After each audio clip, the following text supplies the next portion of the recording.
During a high school graduation ceremony at an elite private school, two security guards confront Sergeant Marcus Cole, a decorated black Marine, and arrogantly demand that he leave. Marcus remains calm and dignified until one guard rips his invitation in half, prompting Marcus to quietly warn them they're making a big mistake. "We don't allow people like you in here." The guard sneered loudly enough to attract nearby eyes. The voice was clipped, mechanical with a pinch of something colder disbelief, maybe disgust. The older white security guard narrowed his eyes, thumb hovering above his walkie as if the black man in uniform might explode into violence instead of pride. They stood at the edge of the stadium folding chairs in perfect lines, patriotic banners waving. It was the final 10 minutes before the high school graduation began. Families laughed, snapped pictures. But on row F, a quiet hush had crept in. Dozens of parents had already noticed. Some whispered, others just stared. Because standing in front of them, broad-shouldered, arms crossed, not saying a word, was a man in full Marine dress blues, ribbons on the chest, polished shoes planted firmly. A man who carried the weight of 100 deployments in his stance alone. He was watching the stage. His eyes had already found the kid in the front row, his son. The boy was fidgeting, straightening his tie, adjusting his sash, completely unaware of the storm building 30 feet behind him. I said ID. The second guard joined in now, younger and eager to please. His face twitched like he was itching for escalation. "You're not on the parent list. We were told someone suspicious was walking near the stage perimeter. That you might have jumped the fence?" "No fencing was jumped," the Marine said quietly. "Then explain how you're standing here." A woman sitting nearby cleared her throat. She looked like she wanted to say something, but didn't. Her husband squeezed her arm, silently telling her, "Don't get involved." The older guard's walkie crackled. "Security check." "Do you need backup?" He didn't answer. His eyes were locked on the ribbons, the uniform, the skin tone. He spoke again, louder this time. "You either show ID or leave the premises." "We're not going to repeat it." The Marine said nothing. He reached into his pocket, slowly, hands open, deliberately careful. But instead of an ID, he pulled out a photo. Worn edges, slightly creased. A little boy in a red sweater sitting on his lap. Both smiling. Both are younger. Behind them, the blurry shape of a base gate. The guard stared at the photo, then at him. "I raised him in 10 countries. I missed 10 birthdays. 3 times I came home in bandages. But I never missed this." "Look, sir," the young guard snapped. "You're not listening. We don't care about sob stories." The woman couldn't hold back now. "That's her son," she whispered, eyes wide. "He's the valedictorian. And that man's been standing here since the gate opened. Didn't move once." The Marine's voice didn't rise, but it was cut like glass. "I wear this uniform so he wouldn't have to, and I won't take it off just to make you comfortable." That's when the older guard stepped forward and did something no one expected. He reached up and swatted the photo from the Marine's hand. The picture fluttered to the concrete. Gasps. Loud, sharp, collective. Someone stood up. Then another. The Marine's jaw clenched. He didn't move. He just stared at the fallen photo. A pause. A breath. And then behind them, the sound of synchronized boots. 6 men walked in. Black shades, navy suits, broad builds.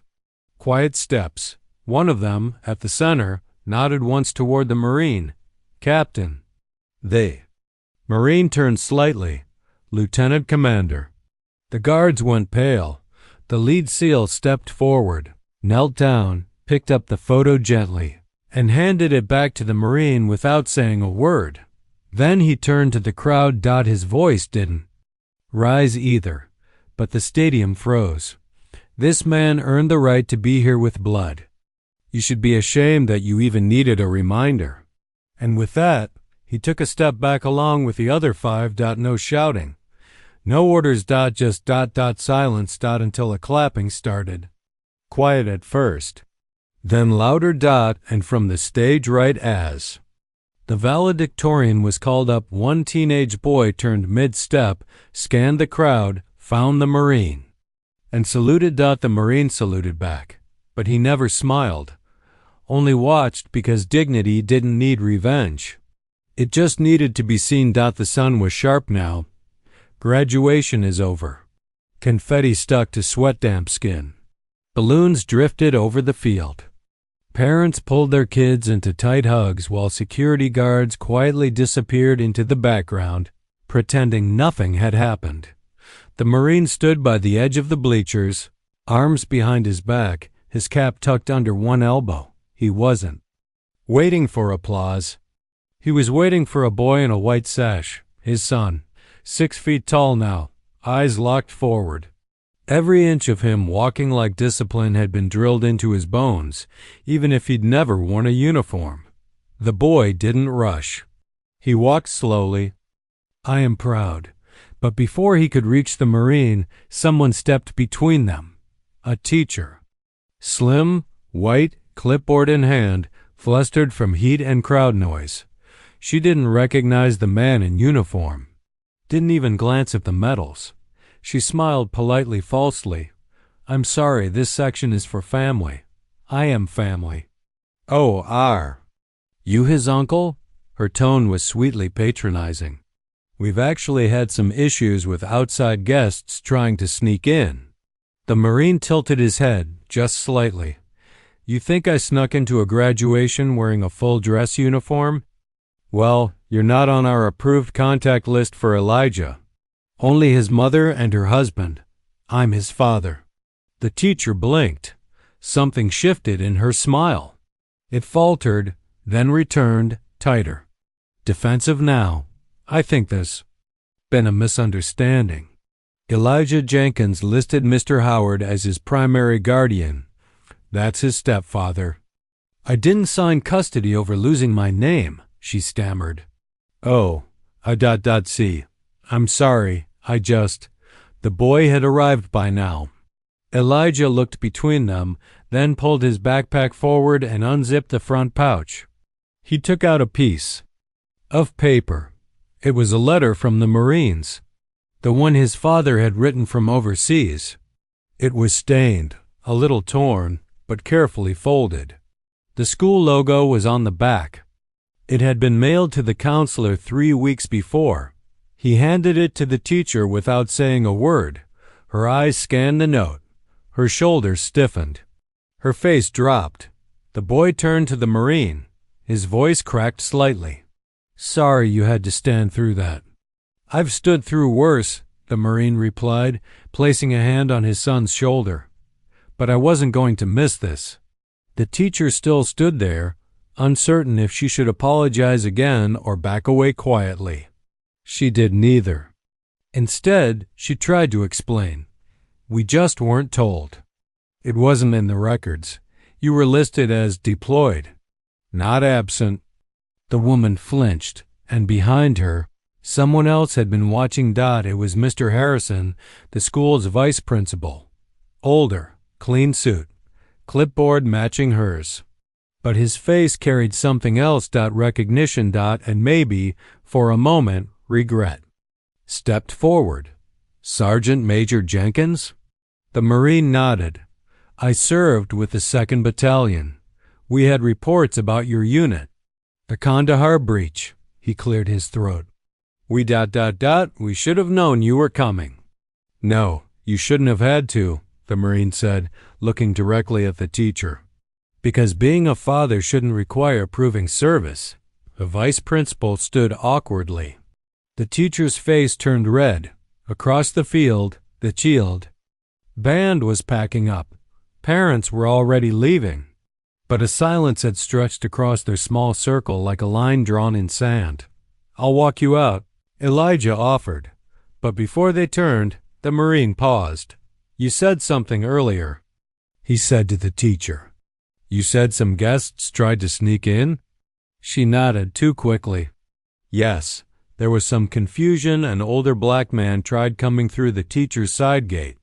Said he was janitorial staff here and had a pass, but security removed him before the event started. The Marine's eyes darkened. Elijah, your grandfather came? The boy's jaw clenched. He didn't answer. The teacher blinked, confused. Wait, he was? The Marine took a slow step forward, his voice still quiet. His grandfather built the first scaffolding in this school. Poured concrete for that gym with his own hands. He was invited here. And you turned him away because all you saw was a black man holding a utility pass. The teacher had no words. None were needed. The boy took a step forward, eyes now hard. I'll bring Grandpa the diploma myself.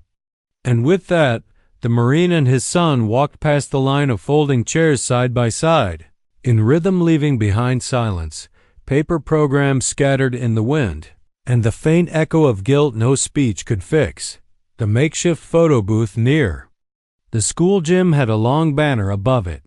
Class of Champions, 12 years of perseverance. Graduates lined up with teachers and staff, all waiting for their official framed shots. The Marine stood beside Elijah, who still had his cap tucked under one arm. A photographer, young and clearly rushing, waved them forward. All right, Elisha. Jenkins, valedictorian. Let's go, son. Family can wait at the side.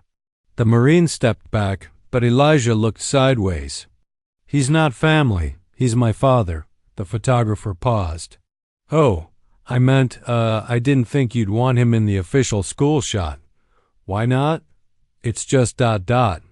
Usually we only take them with immediate guardians or parents we've worked with.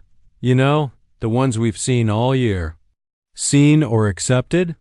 The Marine said calmly. The photographer avoided his eyes. Look, no offense meant, sir. It's just protocol. The school prefers consistency in records. Elijah held his breath. This again. The word they never said directly, but always danced around. Consistency. Meaning. Whoever fit neatly into their idea of normal. The Marine stepped forward. Not angry, not raised, but something firmer, unflinching. Let me ask you something. The photographer blinked. If I had come here in jeans and a hoodie, would I have gotten the same treatment? I don't know, sir. But I'm in full dress uniform, a veteran, a father. And I still wasn't consistent enough. For one photo. The photographer was flushed now, stammering. I don't make the rules, sir. You follow them. No matter how invisible they make people like me. Elijah took the cap from his father's hand and placed it squarely on his own head. Take the picture, he said. With him in it. The photographer hesitated. Then, reluctantly, lifted the camera. The flash clicked, but the smile never reached the Marine's face. After they stepped away, the assistant nearby leaned over to the photographer. Do you want to keep that one or crop him later? Elijah heard it. So did his father. Neither said a word, but behind them, a voice did. It was Mr. Holloway, an old science teacher. Short, white beard, a limp from a car crash years ago. He walked with a cane and always smelled faintly of chalk. Keep the photo, he said. Print it exactly as it was taken. The assistant blinked. Sir, we usually reserve publication images for... That man in uniform helped raise the best student this school's ever produced. If he's not worth keeping in a photo, burn the banner too.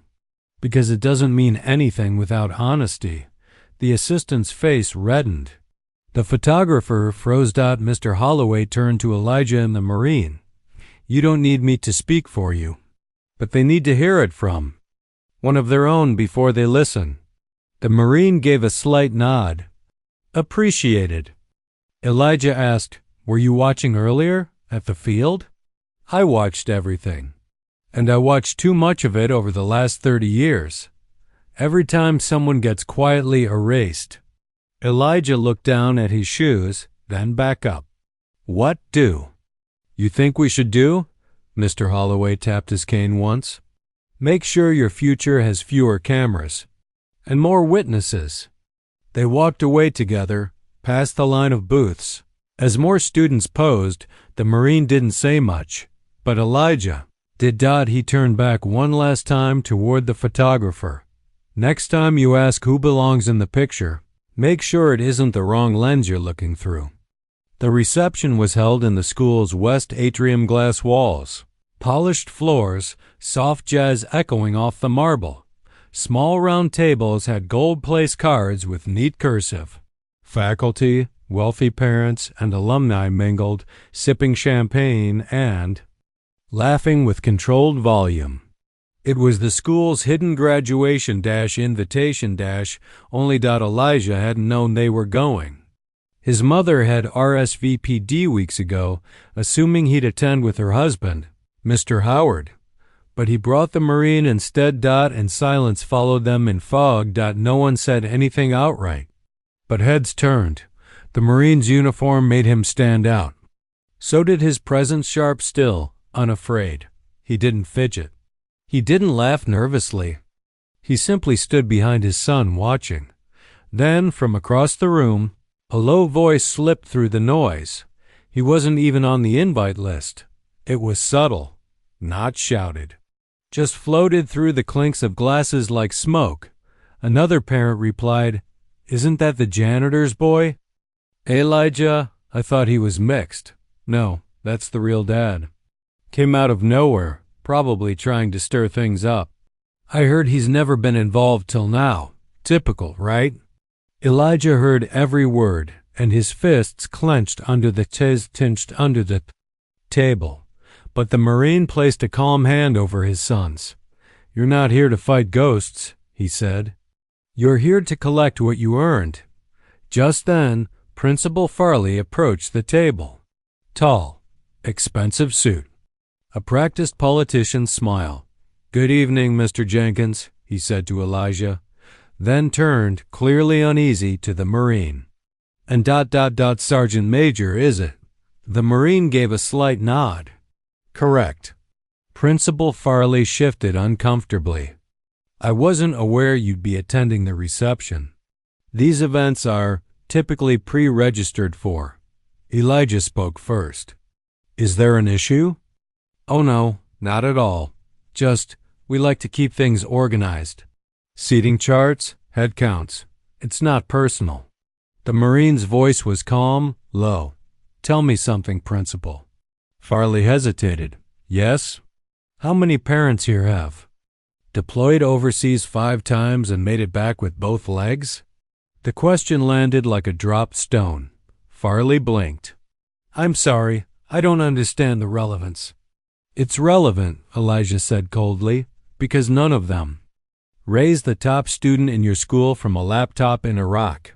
Farley chuckled nervously. Of course. "Well, thank you for your service, Sergeant Major, and congrats, Elijah." He left quickly, but another parent nearby, Mr. Langston, a known donor, leaned over and muttered under his breath to his wife, "You'd think they'd know when to stay quiet and just take the win." The Marine heard it and stood loud enough for his chair to scrape the floor. The jazz stopped. Conversations halted. Every head turned. The Marine didn't shout. He didn't even raise his voice. He just looked around the room slowly at each table, each parent, and let the weight of his silence drag every arrogant face into discomfort. Then, finally, he said, "This room is decorated with the faces of donors, the names of sponsors. But there are no pictures of janitors, no medals from service, no scars from real life." He paused. "My son didn't win valedictorian because of anything in this room. He won because every night I sent letters he couldn't read aloud without crying. Because he worked alone while his classmates had tutors. Because he learned that being excellent was the only way to be seen." No one moved. You didn't invite me because you didn't expect me to be proud. You expected me to be absent." Then he looked directly at Mr. Langston. "But I'm here. And so is the truth." He turned to Elijah. "Come on, son. This place never knew how to celebrate you, but I do." They walked out, no applause, no goodbye, only a suffocating silence thick enough to taste. And one by one, as they passed, the illusion of elite pride started to crumble, because the room had power, but it didn't have honor. The email was short. Disruption occurred at the graduation ceremony involving an unregistered guest. Several parents expressed discomfort, requesting a formal review. It landed in the inbox of the school board president 2 days after the event. No names. Just enough implication to justify a meeting. The board met in the small conference room. At district headquarters, windowless, fluorescent lighting. A long, polished table that had heard decades of polite racism cloaked in policy language. Elijah sat beside his father, both in plain clothes this time. No uniform. No medals, but even stripped of the image, the presence remained. 3 board members sat across from them. One cleared her throat and leaned forward. "Mr. Jenkins, Sergeant Major, thank you for coming. We're here to clarify details from the graduation ceremony. Specifically, your attendance at the reception and your involvement with security." "Involvement?" The Marine asked, voice low. "Yes. There were concerns raised that your presence, while unannounced, may have created a sense of unease for some of the guests, and that protocol was, perhaps unintentionally, violated." Elijah stared at her. "You're saying my father's existence broke protocol?" The board member raised her hands quickly. "Let's not get combative, Mr. Jenkins. We're simply stating that there are channels and procedures for all guests." "My father served 3 tours in Iraq," Elijah said.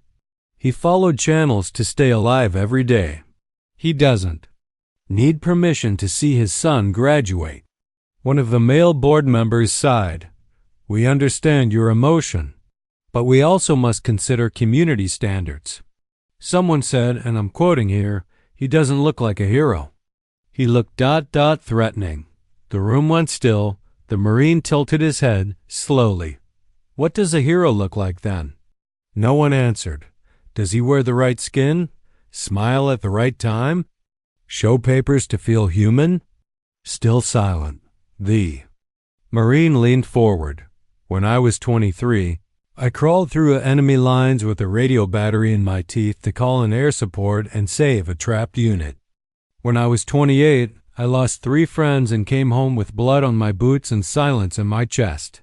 He took a breath. "And still, the biggest enemy I face is someone whispering I don't belong at my own son's graduation." Just then, a soft knock at the door. Had opened slightly, and 6 figures stepped in, the same SEALs from the ceremony. Not in suits this time, but clean, upright, medals pinned, eyes locked. Each man carried the weight of a career behind his silence. Didn't say a word. They didn't need to. One of them placed a folded document on the table. It was a commendation from the Department of Defense, signed, sealed. A testimony of the Marine's career, complete with citations, photos, deployments, and a letter from the Secretary himself. The lead SEAL finally spoke. His voice is calm, controlled.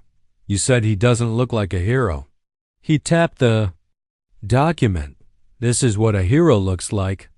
And if this room needed proof, then maybe it's the room that needs reviewing." The school board sat frozen. Elijah stood up. "We're not asking for an apology," he said. "We're asking for the truth.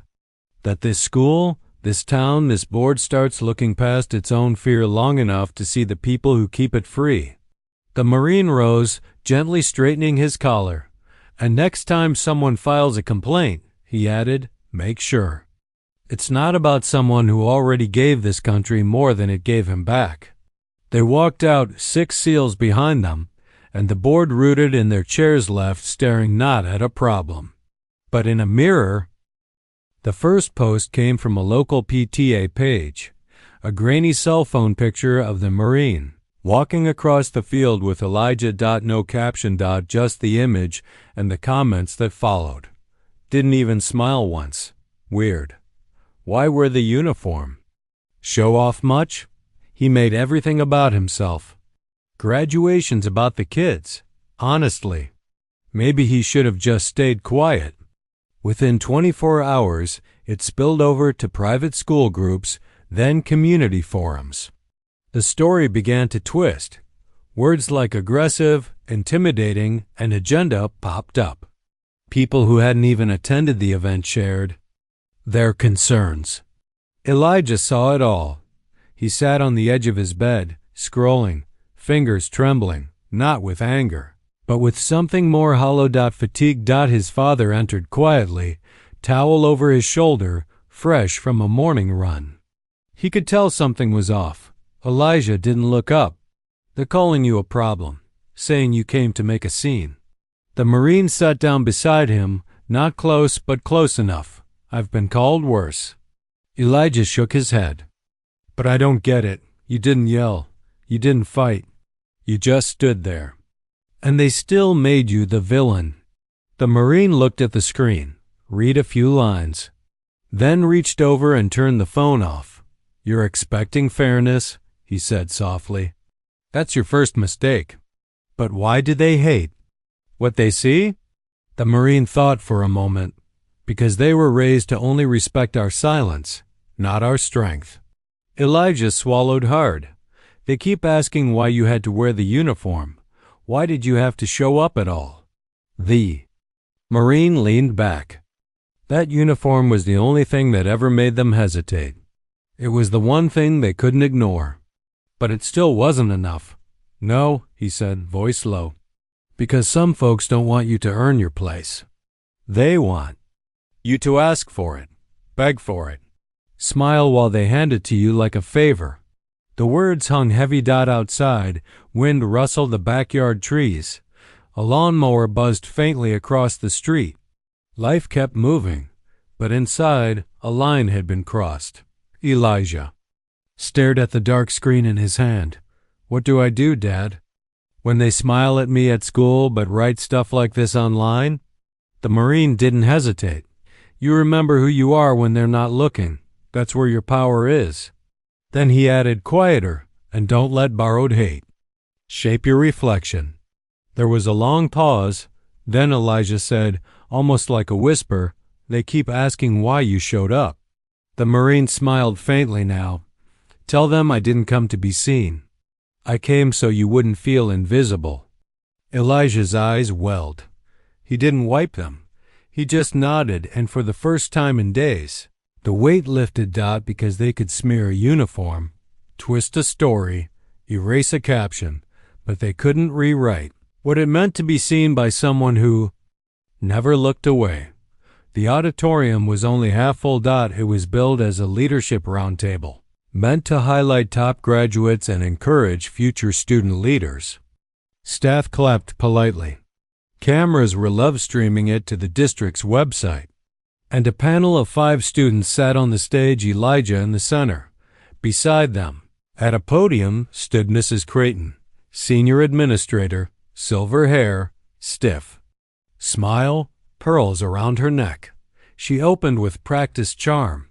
We're so proud of our graduating class, especially those who've shown perseverance, intelligence, and maturity. Let's give them a warm welcome. Mild applause. Then she turned to the panel.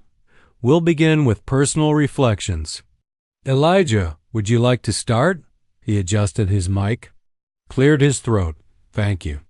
I want to start by talking about what leadership isn't. Some staff shifted slightly, he continued. It's not staying quiet when something's wrong. It's not smiling just to keep the peace. It's not watching your father be humiliated and deciding that dignity is too messy to defend. Mrs. Creighton's smile faltered. Elijah pressed on.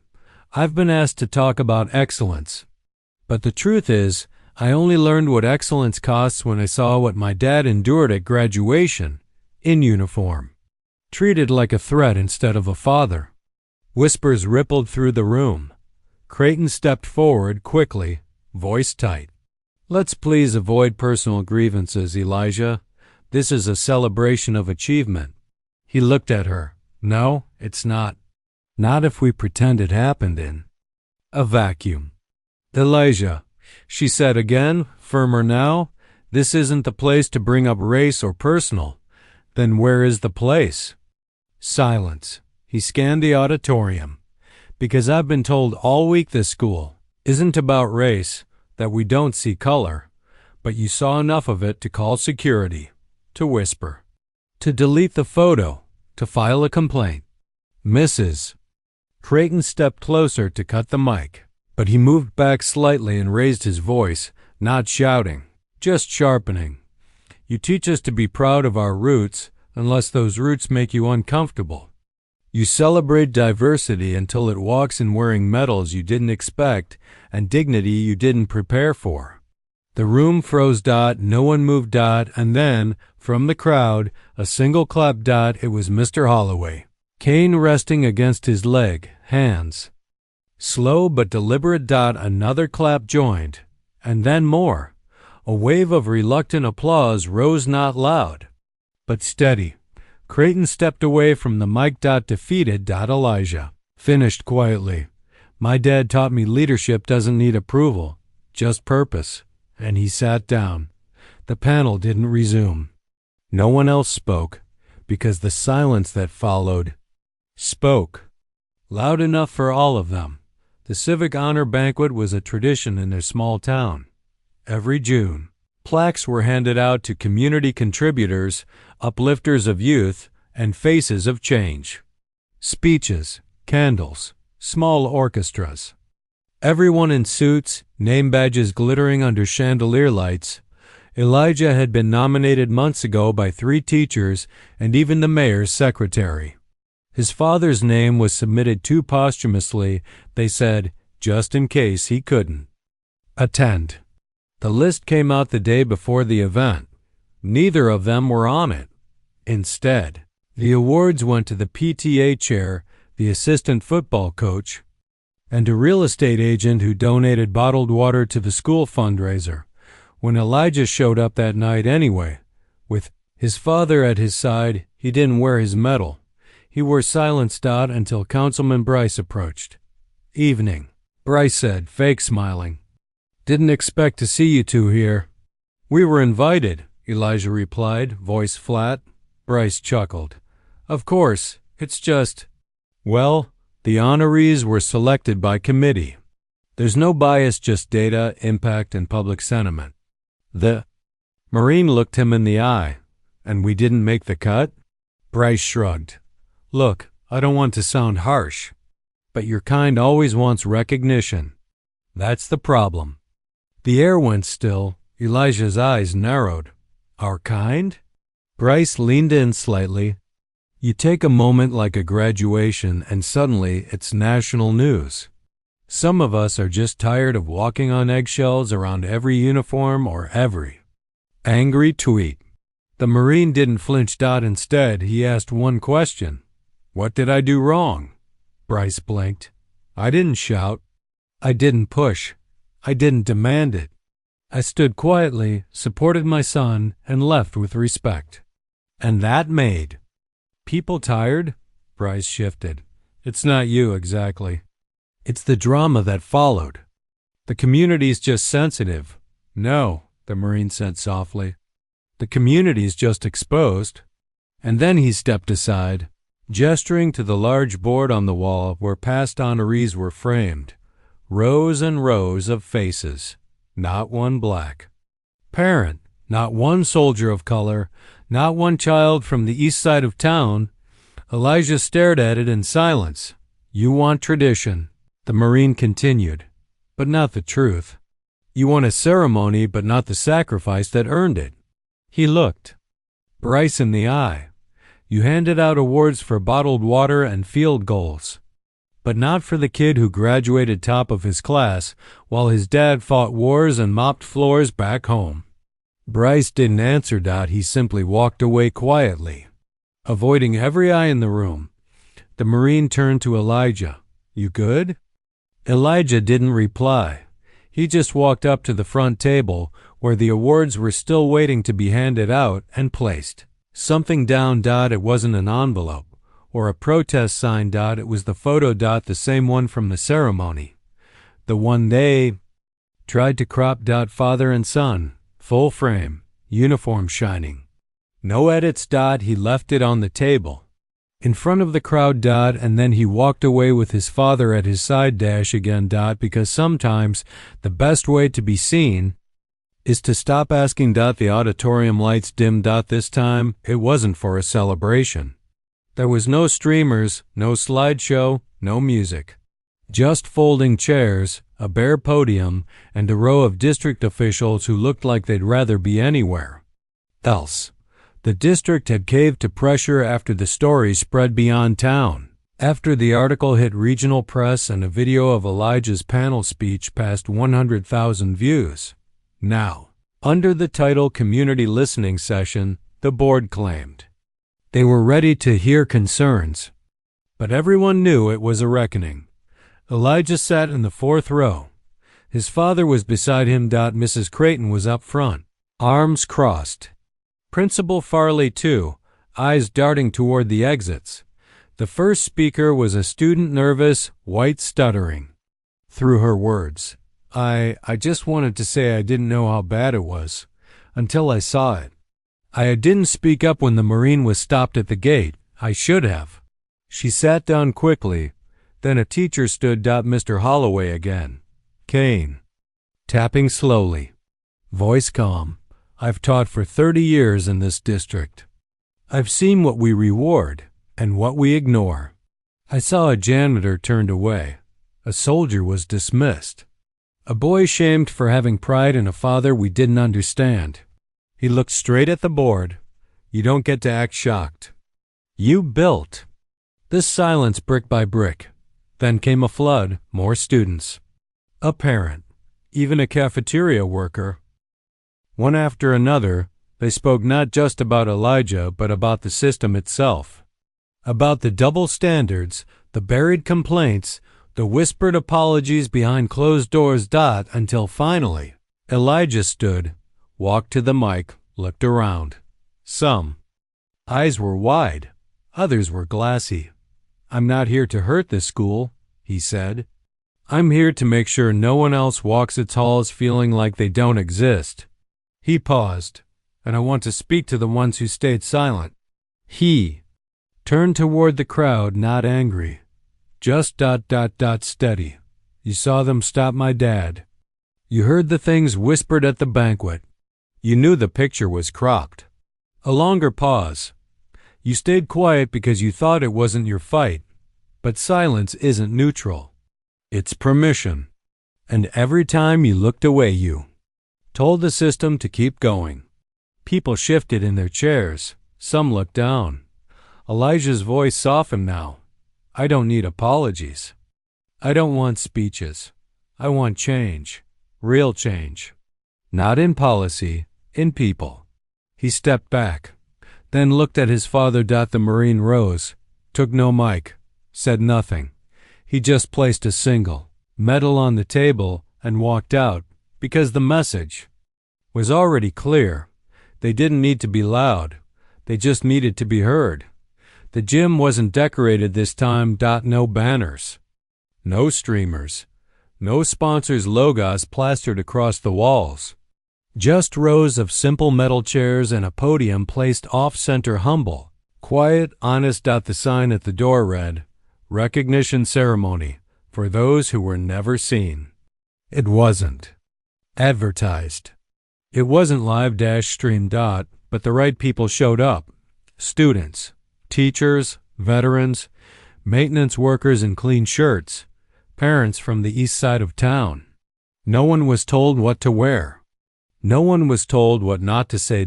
And in the front row, dead center, was a single empty seat, draped with a folded Marine jacket. Polished shoes underneath.